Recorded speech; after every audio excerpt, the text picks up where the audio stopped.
నేడు మరోసారి AP CM Chandrababu deputy CM Pawan Kalyan భేటీ కానున్నారు.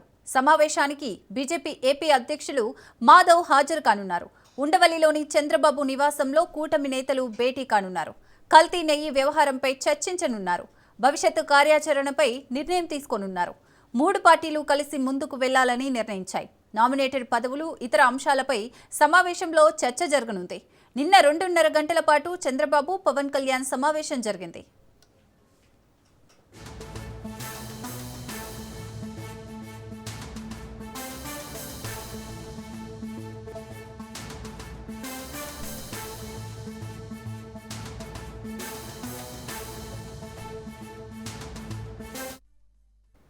నేడు మరోసారి AP CM Chandrababu, deputy CM Pawan Kalyan భేటీ కానున్నారు.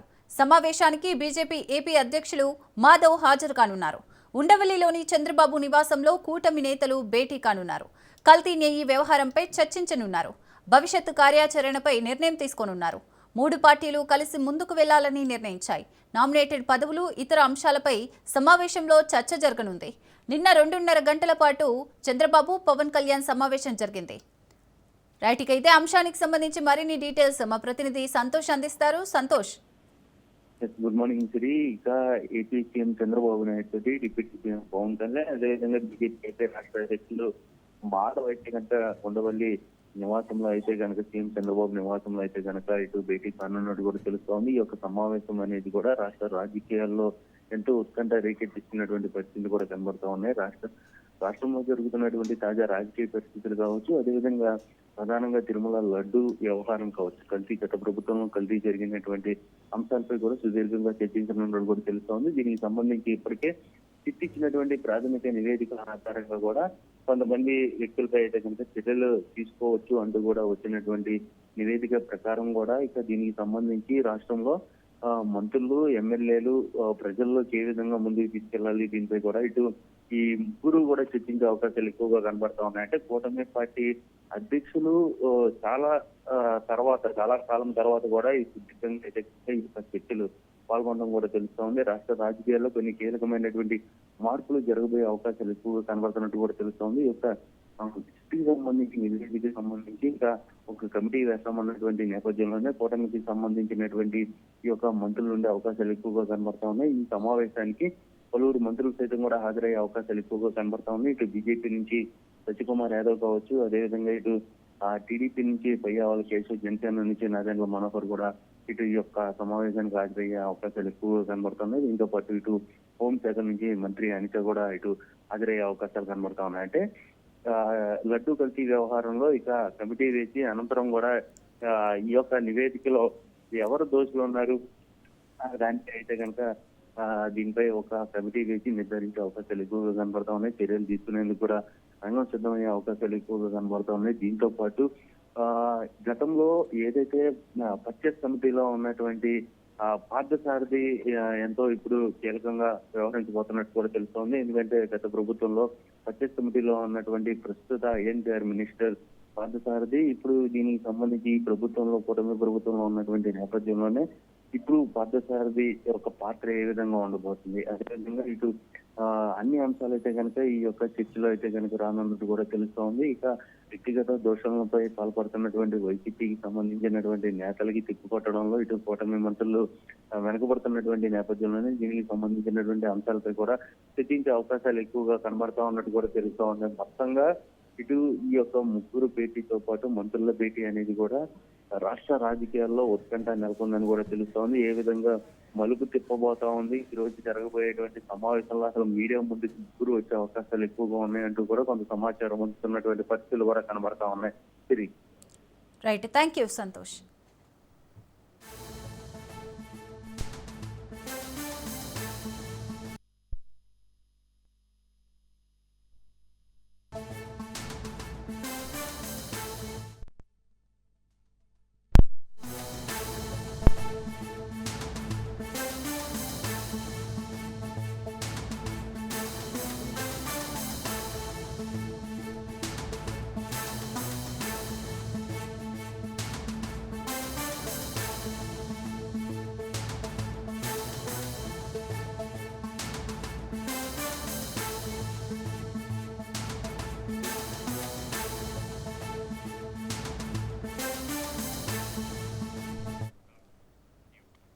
రైట్ బ్రేకింగ్ చూస్తున్నాం. మాజీ మంత్రి అంబటి రాంబాబు బెయిల్ కస్టడీ పిటిషన్లపై నేడు విచారణ జరగనుంది.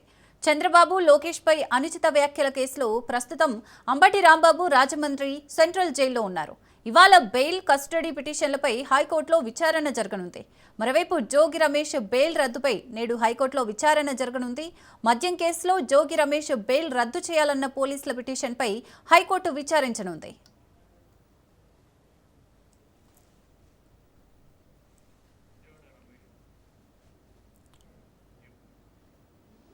రైట్, ఇదే అంశానికి సంబంధించి మరిన్ని డీటెయిల్స్ మా ప్రతినిధి రమేష్ అందిస్తారు. రమేష్, మాజీ మంత్రి అంబటి రాంబాబు గతంలో చంద్రబాబుపై చేసినటువంటి వ్యాఖ్యలకు సంబంధించి ఆయన ఇప్పటికే అరెస్ట్ చేసినటువంటి పరిస్థితి కూడా ఉంది. ఈ నేపథ్యంలో అంబటి రాంబాబు బెయిల్ పిటిషన్ కోసం దాఖలు చేయడం జరిగింది. అంబటి రాంబాబు అరెస్టు నేపథ్యంలో ఆయనకు కోర్టు 14 రోజుల రిమాండ్ కూడా విధించింది. ప్రస్తుతం అంబటి రాంబాబు రాజమండ్రి జైల్లో ఉన్నారు. ఈ నేపథ్యంలో అంబటి రాంబాబు తనకు బెయిల్ ఇవ్వాలంటూ హైకోర్టును ఆశ్రయించారు. దీనికి సంబంధించి ఈ రోజు విచారణ జరగనుంది. మరోవైపు అంబటి రాంబాబు కేసుకు సంబంధించి ఆయన కస్టడీకి ఇవ్వాలంటూ పోలీసులు కూడా పిటిషన్ దాఖలు చేశారు. ఈ పిటిషన్ పైన కూడా ఈ రోజు కోర్టులో విచారణ జరగనుంది. విచారణ అనంతరం అంబటి రాంబాబు కస్టడీకి అంశానికి సంబంధించి కోర్టు చూడాల్సి ఉంటుంది. ఇక మరోవైపు మాజీ మంత్రి జోగి రమేష్ ఇటీవల ఏపీ సీఎం చంద్రబాబుతో పాటు మంత్రి లోకేష్ పైన కూడా అనుచిత వ్యాఖ్యలు చేశారంటూ ఆయన పైన తిరుపతి అదేవిధంగా ఇబ్రహీంపట్నం పోలీస్ స్టేషన్ లో కేసు కూడా నమోదైంది. ఈ కేసుకు సంబంధించి కూడా జోగి రమేష్ ఇప్పటికే హైకోర్టును ఆశ్రయించారు. తన పైన ఇటు ఇబ్రహీంపట్నంలో తిరుపతిలో నమోదైనటువంటి కేసులను క్వాష్ చేయాలంటూ హైకోర్టును ఆశ్రయించినటువంటి పరిస్థితి కూడా ఉంది. ఈ అంశానికి సంబంధించి కూడా ఈ రోజు కోర్టులో విచారణ జరగబోతుంది. ఇక విచారణ సందర్భంగా తీర్పు ఏ విధంగా ఉంటుంది, వాదనలు ఏ విధంగా ఉంటాయనేది వేచి చూడాల్సి ఉంటుంది. ఓవరాల్ గా ఇటు మాజీ మంత్రులు అంబటి రాంబాబు, జోగి రమేష్ ఈ ఇద్దరు కూడా ముఖ్యమంత్రిని ఉద్దేశించి అదేవిధంగా తెలుగుదేశం పార్టీ నేతలను ఉద్దేశించి చేసినటువంటి వ్యాఖ్యలు ఏవైతే ఉన్నాయో ఈ వ్యాఖ్యలు రాజకీయంగా తీవ్ర దుమారాన్ని రేపాయి. జోగి రమేష్, అంబటి రాంబాబు నివాసాలపైన తెలుగుదేశం పార్టీ కార్యకర్తలు దాడులు చేసే వరకు వెళ్ళింది. మరోవైపు ఈ అంశాలకు సంబంధించి పోలీసులు కూడా కేసులు నమోదు కూడా చేసినటువంటి పరిస్థితి కూడా ఉంది. ఇక అంబటి రాంబాబు, జోగి రమేష్ ఏదైతే పిటిషన్లు వేశారో ఈ పిటిషన్లకు సంబంధించి ఈ రోజు హైకోర్టులో విచారణ జరగబోతున్నటువంటి నేపథ్యంలో విచారణ సందర్భంగా ఇద్దరు నేతలకు కోర్టులో ఓటర్ లభిస్తుందా లేదంటే మరోసారి కేసు విచారణ వాయిదా పడుతుందనేది మాత్రం వేచి చూడాల్సినటువంటి పరిస్థితి ఉంది. Right, thank you Ramesh.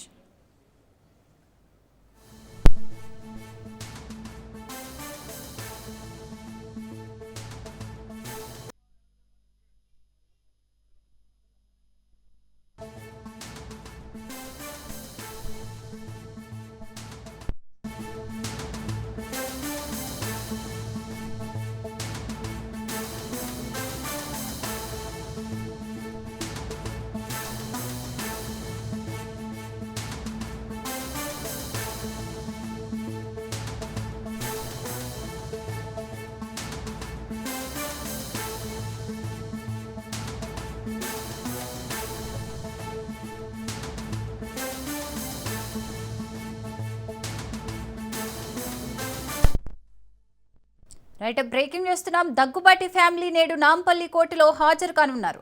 Deccan kitchen హోటల్ను అక్రమంగా కూల్చి సామగ్రిని దొంగలించారని హోటల్ యజమాని నందకుమార్ 2024 జనవరిలో కోర్టును ఆశ్రయించారు. దీంతో కోర్టు ఆదేశాలతో వారిపై కేసు నమోదైంది. గతంలో పలుమార్లు నోటీసులు ఇచ్చినా వారు విచారణకు హాజరు కాలేదు.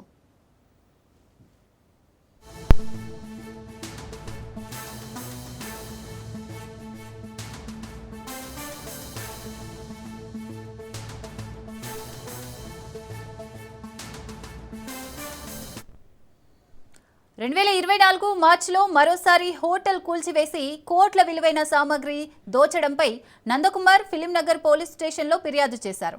ఆ ఫిర్యాదుపై పోలీసులు స్పందించకపోవడంతో నందకుమార్ మళ్లీ నాంపల్లి కోర్టును ఆశ్రయించారు.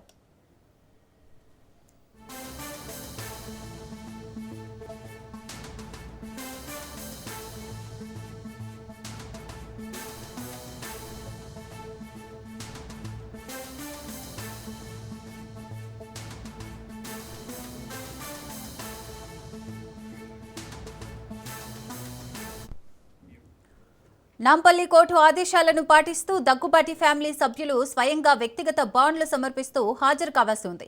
గతంలో వారు లాయర్ల ద్వారా బాండ్లను సమర్పించినప్పటికీ కోర్టు తిరస్కరించి వ్యక్తిగత హాజరుకు ఆదేశించింది. అయితే ఇవాళ దగ్గుబాటి ఫ్యామిలీ సభ్యులు హాజరు కాకపోతే నాన్ బెయిలబుల్ వారెంట్ జారీ చేయడమే అవకాశం ఉంది. రైట్, ఇక ఇదే అంశానికి సంబంధించి మరిన్ని డీటెయిల్స్ మా ప్రతినిధి ప్రవీణ్ అందిస్తారు. ప్రవీణ్.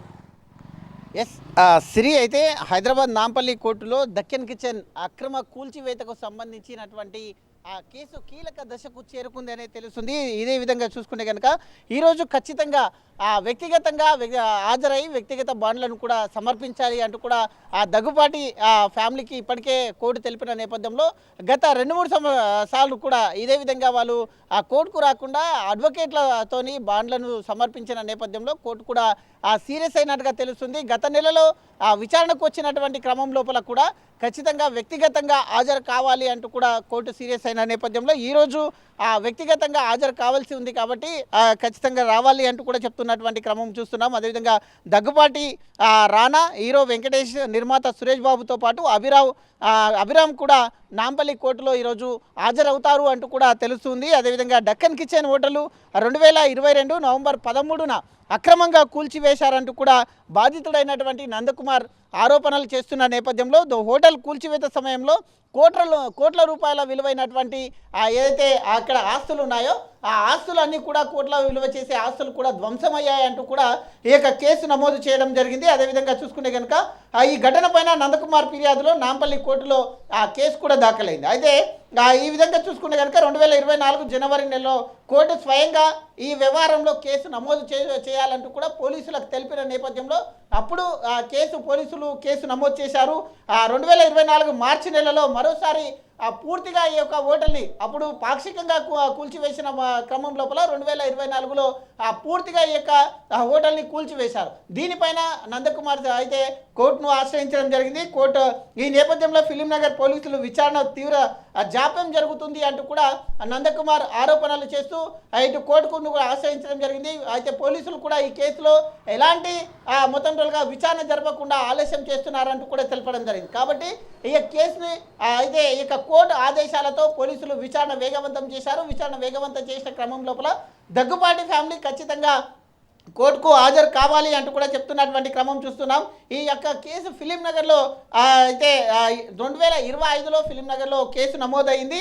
నమోదైన అప్పటి నుండి గత 10 నెలలుగా ఈ యొక్క కేసులో ఎలాంటి పురోగతి లేదు అంటూ కూడా నందకుమార్ ఆరోపణలు చేస్తూ వస్తున్నారు. కాబట్టి ఖచ్చితంగా ఈరోజు ఎట్టి పరిస్థితుల్లో దగ్గుబాటి ఫ్యామిలీ అయితే వ్యక్తిగతంగా హాజరు కావాలి అంటూ కూడా కోర్టు గత నెలలో కోర్టు ఆదేశాలు కూడా జారీ చేసింది. కాబట్టి ఈరోజు దగ్గుబాటి ఫ్యామిలీకి సంబంధించినటువంటి ఇటు రానా కానీ ఇటు వెంకటేష్ కానీ అయితే మొత్తం టోల్గా కూడా ఈరోజు హాజరు కావాల్సి ఉంది. కాబట్టి హాజరు అవుతారా లేదా అనే కోణం లోపల కూడా అయితే చూస్తున్నారు. కాబట్టి ఖచ్చితంగా ఈరోజు మరి కాసేపట్లో అంటే ఉదయం 11:30 కోర్టుకు అటెండ్ కావాల్సి ఉంది. కాబట్టి అయితే గతంలో కూడా అయితే షూటింగ్లో ఉన్న కారణంగా హాజరు కాలేకపోతున్నాము, మినహాయింపు ఇవ్వాలి, మరోసారి హాజరవుతాము అంటూ కూడా చెప్పిన నేపథ్యంలో ఈరోజు మాత్రం అయితే ఫైనల్గా ఈరోజు అటెండ్ అవుతారు అంటూ కూడా తెలుస్తుంది. కాబట్టి ఈరోజు ఒకవేళ అటెండ్ కాకపోతే ఆ కోర్టు ధిక్కరణ కిందికి వస్తుంది. కాబట్టి కోర్టు ధిక్కరణ నేపథ్యంలో ఎలాంటి చర్యలు ఉంటాయి, కోర్టు ఏ విధంగా అయితే మొత్తం టోల్గా వీళ్ళకు ఎలాంటి చర్యలు తీసుకోబోతుంది, వీళ్ళపైన ఎలాంటి చర్యలు ఉంటాయి, తదుపరి చర్యలు ఏ విధంగా ఉంటాయి అనే కోణం లోపల వేచి చూడాల్సి వస్తుంది. అయితే ప్రవీణ్, ఇప్పటివరకు దగ్గుబాటి ఫ్యామిలీ నుంచి ఈ వ్యవహారానికి సంబంధించి ఏవైనా అప్డేట్స్ ఇచ్చారా వాళ్ళు? అంటే మేము కోర్టుకు హాజరవుతాం, లేకపోతే ఇది మా ప్రమేయం లేకుండా జరిగింది, ఇలాంటివి ఏమైనా అప్డేట్స్ ఇచ్చారా వాళ్ళు? ఎస్, ఇప్పటికే 2-3 సార్లు మొత్తం టోల్గా కూడా అయితే దగ్గుబాటి ఫ్యామిలీకి సంబంధించినటువంటి వ్యక్తిగత అడ్వకేట్ లీగల్ టీం ఉందో ఆ లీగల్ టీంతో పాటు చెప్పడం కూడా జరిగింది.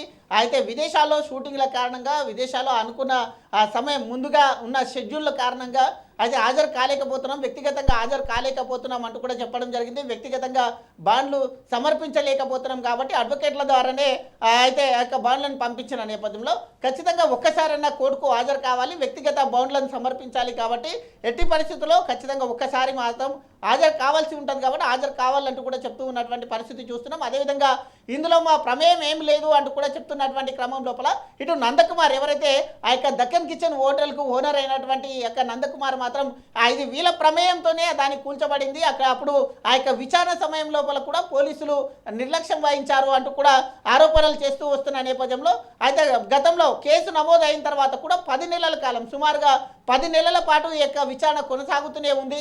అయితే ఈ విచారణని అయితే దీంట్లో ఎలాంటి విచారణలో ఎలాంటి అయితే ముందుకు వెళ్ళినట్టుగా పోలీసులు ముందుకు వెళ్ళినట్టుగా కనిపించడం లేదంటూ కూడా కోర్టును ఆశ్రయించడం జరిగింది. కోర్టు ఆదేశాల మేరకు మళ్ళీ ఆ పోలీసులు విచారణను వేగవంతం చేశారు. విచారణను వేగవంతం చేసిన తర్వాత అయితే వీళ్ళు ఆ కోర్టుకు అటెండ్ అయ్యి ఆ యొక్క దానిపైన మొత్తం వీళ్ళ ప్రమేయం ఉందా లేదా, ఉంటే ఎంతవరకు ఉంది, లేకపోతే ఈ యొక్క నందకుమార్ ఎందుకు ఆరోపణలు చేస్తున్నాడు అనే దానిపైన స్పష్టత అయితే ఇవ్వాల్సిన అవసరం ఉంటుంది. కాబట్టి ఆ యొక్క స్పష్టత కొరకు ఖచ్చితంగా వ్యక్తిగతంగా హాజరు కావాలి అంటే ఇప్పటి వరకు కూడా వ్యక్తిగతంగా హాజరు కాలేని నేపథ్యంలో ఈరోజు ఒక చివరి అవకాశం ఇచ్చినట్టుగా తెలుస్తుంది. కాబట్టి ఖచ్చితంగా ఎంతటి వారైనా ఆ కోర్టుకు అందరు సమానులే కాబట్టి ఎంతటి వారైనా ఖచ్చితంగా రావాలి అంటూ కూడా చెప్పిన నేపథ్యంలో ఈరోజు మధ్యాహ్నం వరకు ఈ దానిపైన విచారణ కొనసాగుతుంది. కాబట్టి ఈ యొక్క మధ్యాహ్నం లోపల వీళ్ళు వ్యక్తిగతంగా అటెండ్ అవుతారా లేదా అనేది అయితే ఉత్కంఠంగా ఉంది. Right, thank you Praveen. నేడు వైసీపీ ఆధ్వర్యంలో చెలో పోతిరెడ్డిపాడు కార్యక్రమం నిర్వహించనున్నారు. రాయలసీమ లిఫ్ట్ పనుల నిలిపివేతపై నిరసన తెలపనున్నారు. పోతిరెడ్డిపాడు ప్రాజెక్టు దగ్గర పనుల నిలిపివేసిన ప్రాంతాన్ని పరిశీలించనున్నారు.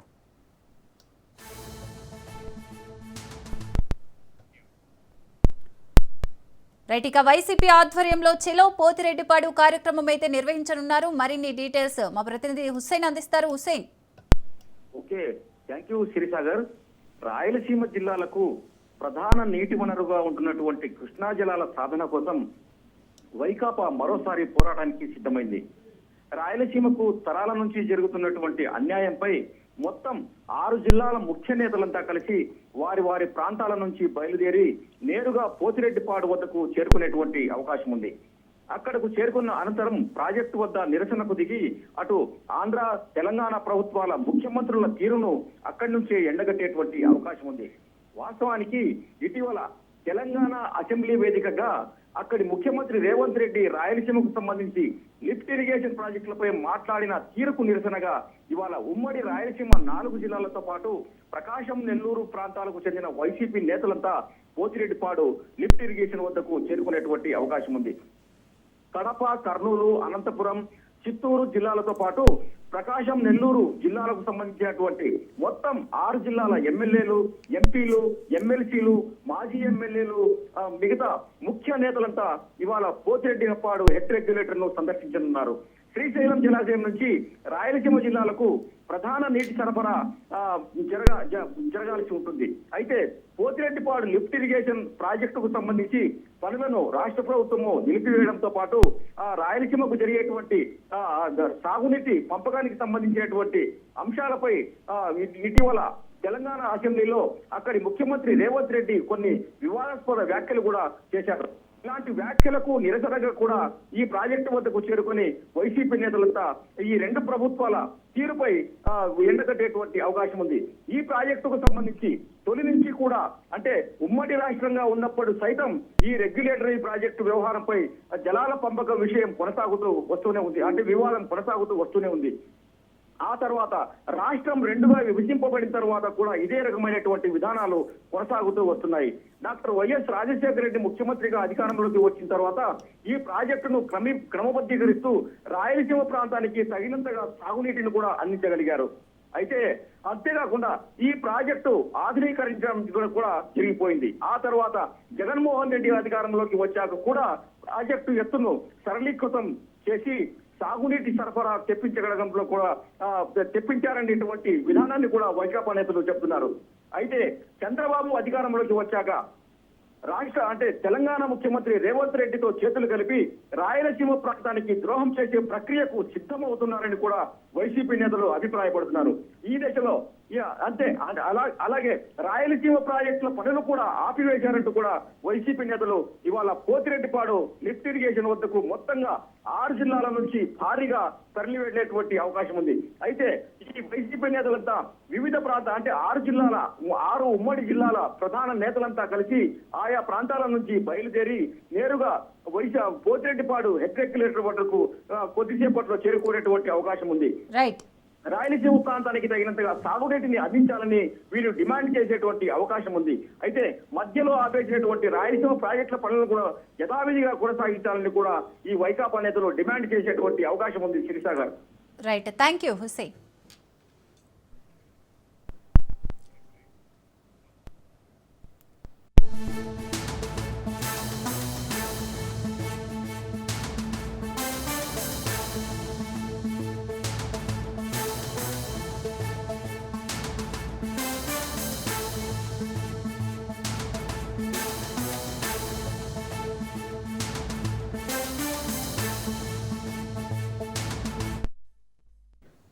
Right, breaking news. మున్సిపల్ ఎన్నికల ప్రచారంలో సీఎం రేవంత్ జోరు పెంచారు. నేడు చొప్పదండిలో సీఎం రేవంత్ రెడ్డి ఎన్నికల ప్రచారం నిర్వహించనున్నారు. బహిరంగ సభలో పాల్గొననున్నారు. సీఎం పర్యటనకు పోలీసులు భారీ బందోబస్తు ఏర్పాటు చేశారు.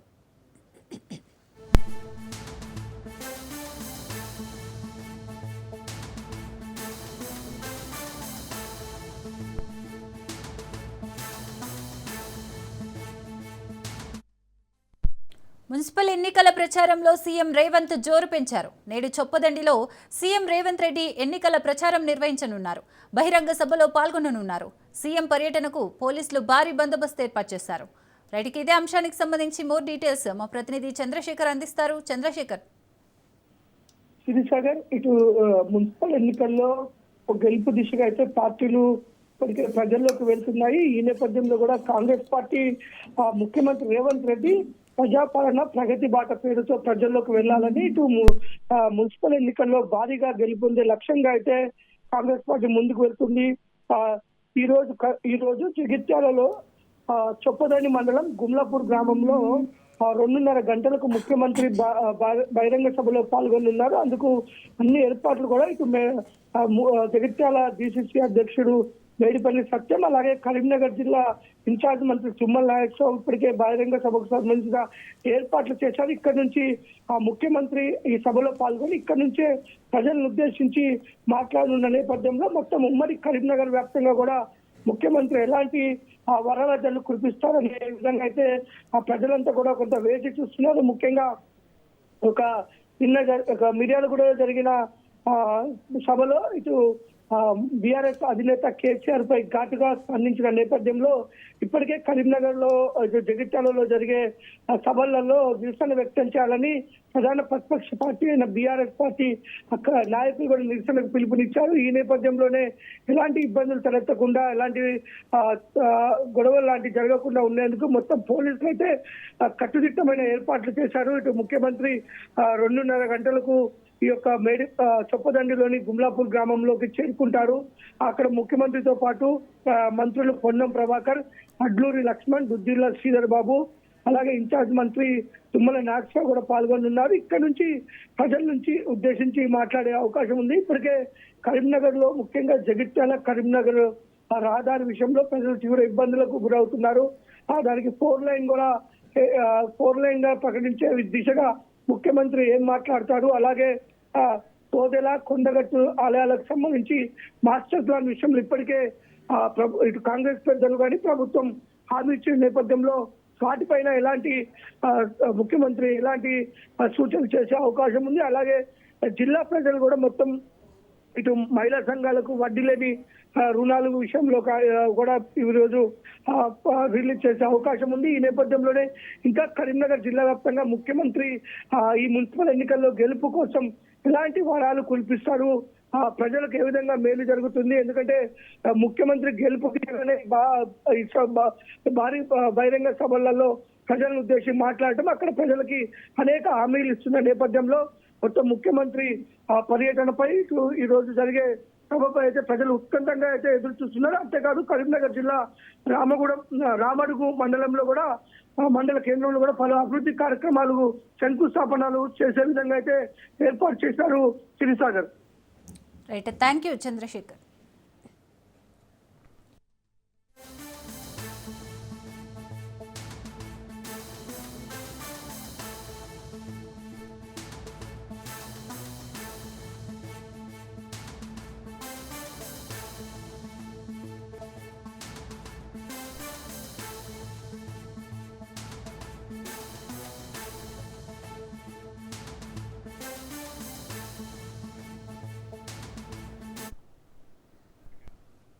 మున్సిపల్ ఎన్నికల ప్రచారంలో భాగంగా మిర్యాలగూడలో బీఆర్ఎస్ పార్టీపై సీఎం రేవంత్ రెడ్డి నిప్పులు చెరిగారు. గతంలో డబుల్ బెడ్రూమ్ ఇళ్ల పేరుతో మోసం చేశారంటూ బీఆర్ఎస్ నేతలపై సీఎం రేవంత్ నిప్పులు చెరిగారు. ఫామ్ హౌస్లు కట్టుకున్నారు కానీ పేదలను పట్టించుకోలేదంటూ ఆగ్రహం వ్యక్తం చేశారు. ఫోన్ ట్యాపింగ్ వ్యవహారాన్ని ప్రస్తావిస్తూ భార్యాభర్తల ఫోన్లు ఎవరైనా వింటారా అంటూ సీఎం రేవంత్ రెడ్డి సందేహం వ్యక్తం చేశారు. సినిమా తారల ఫోన్లు సైతం విన్నారని తెలిపారు.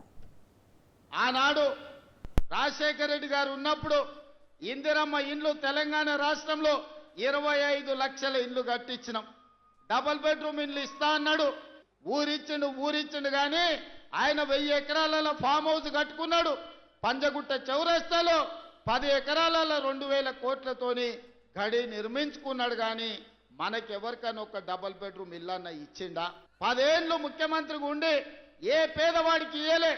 సంవత్సరానికి 2 లక్షల ఇండ్లు కట్టుంటే కూడా 10 ఏళ్లలో 20 లక్షల డబుల్ బెడ్రూమ్ ఇల్లు కట్టే అవకాశం ఉండే. కానీ ఏ పేదవాడికి ఇల్లు కట్టాలన్న ఆలోచన ఆనాడు బీఆర్ఎస్ చేయలే. ఏ ప్రాజెక్ట్ అయినా ధర్మారెడ్డి కాలువ అయినా, పిలాయపల్లి కాలువ అయినా, ఏఎంఆర్ ఎస్ఎల్బిసి అయినా కాంగ్రెస్ పార్టీ కట్టినవే కదా.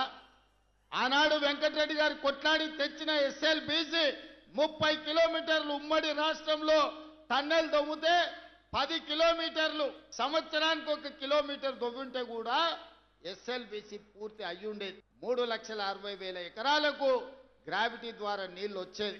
కానీ నల్లగొండ జిల్లా మీద కోపంతోని కసితోని కడుపులో విషం పెట్టుకొని ఎస్ఎల్బిసిని పడావు పెడితే ఈ రోజు విషపు నీళ్లు నల్లగొండ జిల్లా ప్రజలు తాగాల్సిన పరిస్థితి. దీనికి కారణం బీఆర్ఎస్ నాయకులు కాదా అని నేను అడుగుతున్నా. ఆస్తులు సంపాదించుకుంటే పర్వాలేదు, 7 అంతస్తుల మేడలు కట్టుకుంటే పర్వాలేదు, కానీ పెళ్ళామొగుడు ఫోన్లలో మాట్లాడుకుంటే కూడా ఫోన్లు విన్నారా? ఇంత సిగ్గు తప్పినోడు ఎవడన్నా ఉంటాడా? జడ్జిలను వదలలే, జర్నలిస్టులను వదలలే, ప్రతిపక్ష నాయకులను వదలలే, పెళ్ళామొగుడు జోలి వదలలే, సినిమా తారాలు మాట్లాడుకుంటుంటే వాళ్ళను కూడా వదలలే. ఎవడు ఏది మాట్లాడుకున్నా వాని ఫోన్లలో ఏం మాట్లాడుకుంటుండో వీడికి ఎందుకయా? మంది ఫోన్ తినేటోడు అసలు మనిషా? అన్నం తినేటోడు ఎవడన్నా పిల్లమ్మగుడు మాట్లాడుకునేది వింటారా? అట్లాంటి సన్నాసులకు మన పోలీసు వాళ్ళు నోటీస్ ఇచ్చారు. మా జాతిపితకు నోటీస్ ఇస్తారని. ఎవరికిరా నువ్వు జాతిపితవు? ఎవడు నీ జాతి? వినోద్రావు నీ జాత? ఎర్రబల్లి దయాకరావు నీ జాత? కుక్కడపల్లి కృష్ణారావు గారు నీ జాత? లేకపోతే తన్నీరు హరీష్ రావు గారు నీ జాత? నీ జాతికి పిత ఉండొచ్చు, మాకు మా నల్గొండకో లేకపోతే మా పాలమూరుకు నీ జాతితో ఏం పని? నీలాంటోడు జాతి పితయి పెళ్ళమోగుడు జోలి పెట్టుకుంటే కూడా ఫోన్ లేని సన్నాసి నువ్వు జాతి పితవంటే ఎవడన్నా ఉంటే ఆత్మహత్య చేసుకుంటాడు.